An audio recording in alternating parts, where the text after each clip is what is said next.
In the words of Vice Presidential nominee Coach Walz, it's the fourth quarter and we're driving down the field because in just over 2 hours, right there in Chicago, the final night of the Democratic National Convention kicks off with another powerhouse lineup.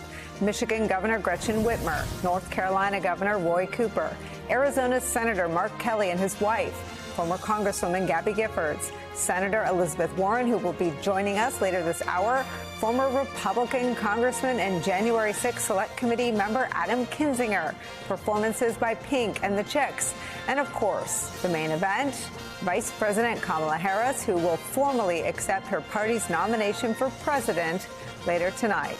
It comes on the heels of last night's reminder of the Democratic Party's deep and gifted political bench. Secretary Pete Buttigieg, Governor Josh Shapiro, Governor Wes Moore all gave speeches, and how better to celebrate the political phenomenon that is Kamala Harris and Tim Walz than with the cultural touchstone that is one Oprah Winfrey, who of course took us to church as only Oprah Winfrey can. This election isn't about us and them.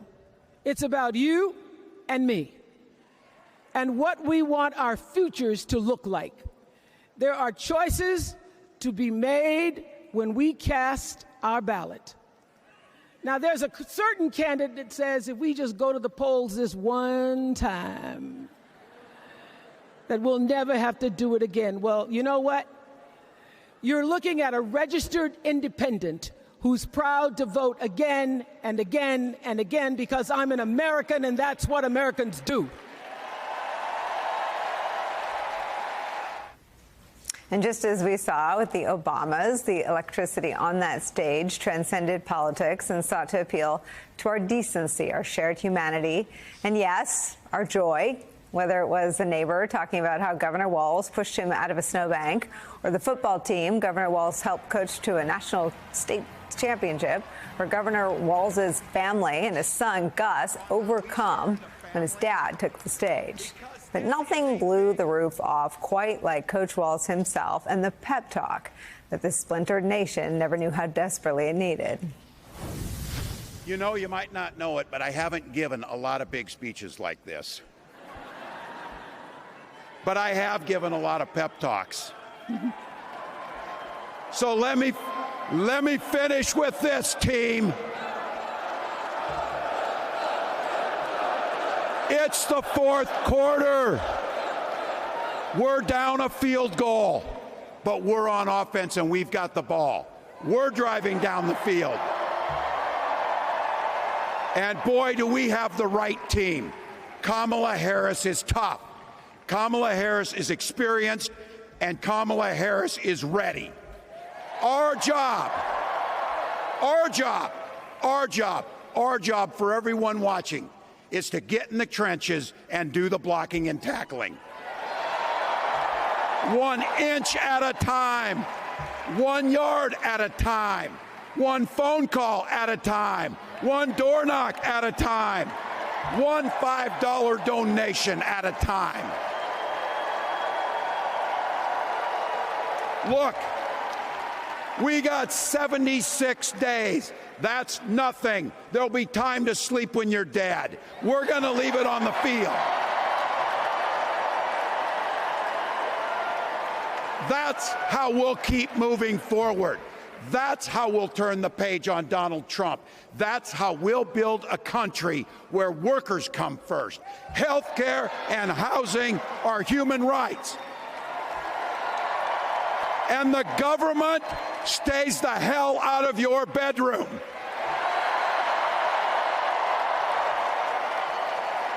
That's how we make America a place where no child is left hungry, where no community is left behind, where nobody gets told they don't belong. That's how we're going to fight. And as the next president of the United States always says, when we fight, when we fight, thank you. God bless. That's where we start today with some of our favorite reporters and friends. Out in Chicago, former Atlanta mayor and senior advisor to the Harris-Walz campaign, Keisha Lance Bottoms, is here with us. Plus, former U.S. Senator, co-host of MSNBC's How to Win 2024 podcast, Claire McCaskill, is back, and NBC's Yamiche Alcindor will join us in just a few minutes. Claire, I start with you.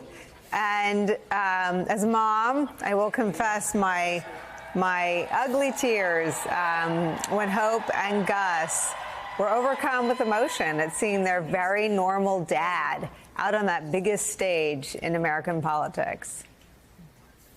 Yeah, this week has been, for me, like laughing and crying. It's like, how can you not tear up watching Gus and his love just spew forth? And by the way, can I just mention something?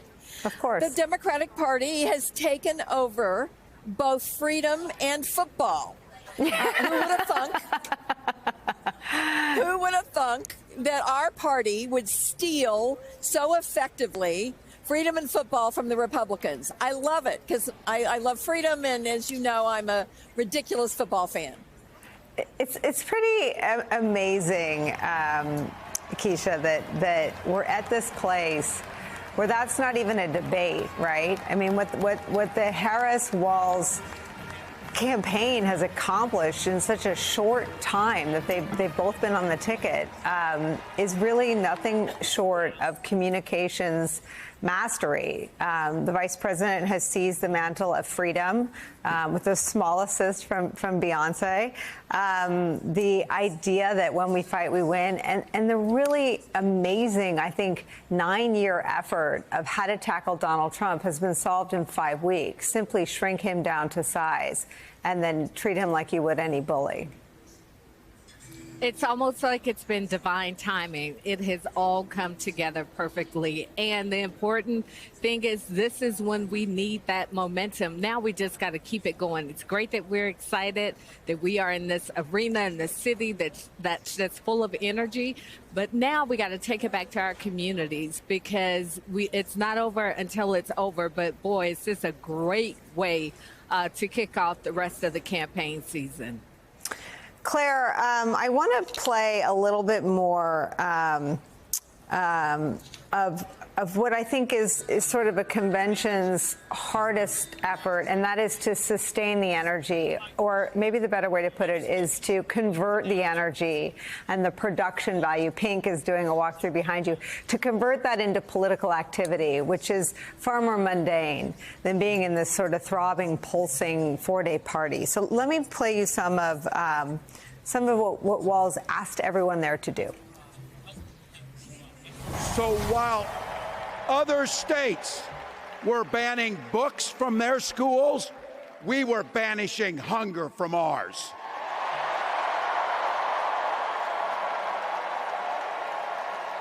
We also protected reproductive freedom because in Minnesota, we respect our neighbors and the personal choices they make.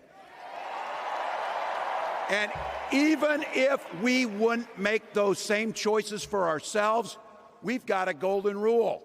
Mind your own damn business. Take Donald Trump and J.D. Vance. Their Project 2025 will make things much, much harder for people who are just trying to live their lives. They spent a lot of time pretending they know nothing about this. But look, I coached high school football long enough to know, and trust me on this, when somebody takes the time to draw up a playbook, they're going to use it. Here's the thing. It's an agenda nobody asked for. Is it weird? Absolutely. Absolutely. But it's also wrong, and it's dangerous. So this is the part, clip and save it and send it to your undecided relatives so they know. If you're a middle-class family or a family trying to get into the middle class, Kamala Harris is going to cut your taxes. If you're getting squeezed by prescription drug prices, Kamala Harris is going to take on Big Pharma. If you're hoping to buy a home, Kamala Harris is going to help make it more affordable.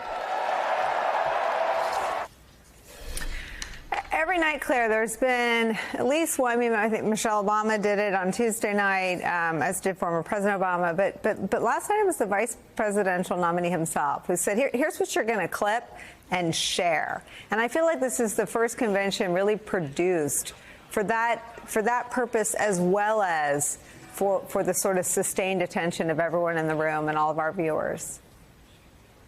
Yeah, and I do think it's going to be really important for people to leave this auditorium, go home, and hang out in red places for a few days, just to get the sugar high out of their system and realize we have work to do. And I think it's important for people to know, when you sign up to volunteer, nobody's going to make you volunteer to do anything you're not comfortable with. I think a lot of people hesitate because they think, well, I don't want to knock on a door, or I don't want to do this. They will be able to utilize you in a way that you are comfortable, even if it's just finding 10 people to register to vote. This is far from over, and people need to realize that. It's really important that people don't go from here thinking, okay, we've got this. It's all done. And by the way, while I'm talking about it, when he rang out those policy points, I don't want to hear another word from the Republicans saying that we don't have the details of our policy. Donald Trump said, I think in 2016, he'd have his health care plan in 2 weeks. We've never seen a health care plan from Donald Trump. So this idea that somehow Donald Trump presents policy, no, he's never presented policy in his entire career. It's about him and grievance, period. So stop yammering about having the details of policy.